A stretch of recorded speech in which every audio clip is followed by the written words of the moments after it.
کا ذکر ہے۔ ایک گھنے جنگل میں ایک بہادر بکری رہتی تھی۔ اس کا نام مٹی تھا۔ مٹی دوسری بکریوں سے بہت مختلف تھی۔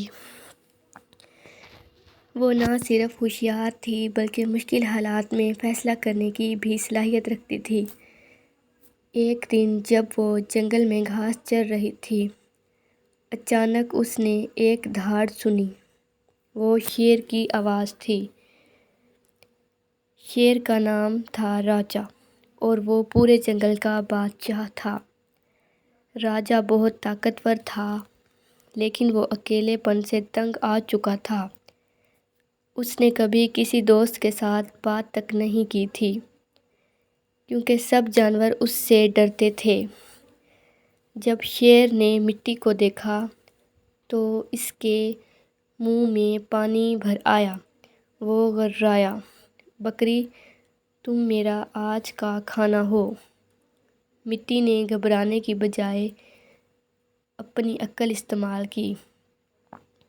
اس نے شیر کو دیکھ کر کہا، اے جنگل کے بادشاہ، میں آپ کی خدمت کرنا چاہتی ہوں۔ اگر آپ مجھے کھا لیں گے تو آپ کو صرف ایک وقت کا کھانا ملے گا، لیکن اگر آپ میری دوستی قبول کر لیں تو میں آپ کے لیے روزانہ مزیدار گھاس اور پھل لا سکتی ہوں۔ شیر کو یہ بات عجیب لگی۔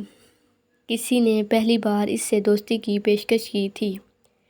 اس نے سوچا، شاید یہ بکری سچ کہہ رہی ہے۔ چنانچہ راجا نے مٹی کی دوستی قبول کر لی۔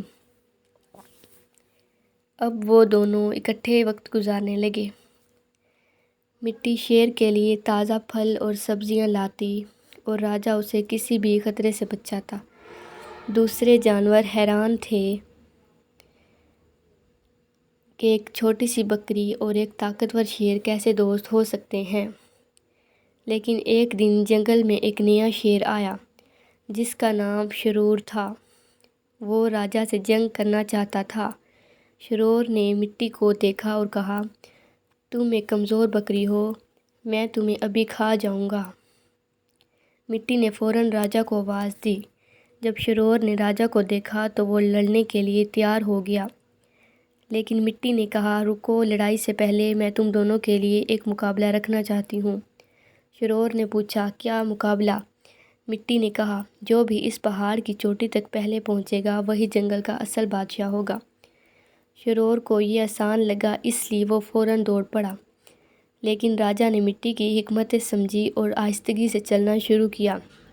جب شرور تھک کر رک گیا تو راجا نے اسے پیچھے چھوڑ دیا اور چوٹی پر پہنچ گیا۔ شرور ہار ماننے پر مجبور ہوا اور جنگل چھوڑ کر چلا گیا۔ اب تمام جانوروں نے مٹی کی عقل کی تعریف کی۔ راجا نے کہا، تم نے نہ صرف میری جان بچائی ہے بلکہ جنگل کو بھی بچایا ہے۔